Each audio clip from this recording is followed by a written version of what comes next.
तिच्या बॅगमधून पाण्याची बॉटल काढली. पिऊन झालं मला म्हणाली, हे घे, पाणी नाही पाहिजे तुला.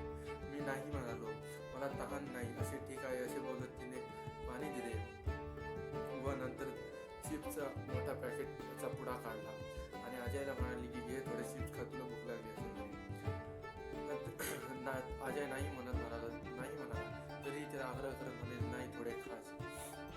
तो अजय चिप्स घेत म्हणाला किंवा प्रवास करताना साधं खायची सवय नाही तरी ती काही नाही होत खाय असं ती म्हणाली. चिप्स खाता खाता त्यांच्या गप्पा मारत बसले दोघंही आणि दोघांच्या गप्पा चालूच होत्या.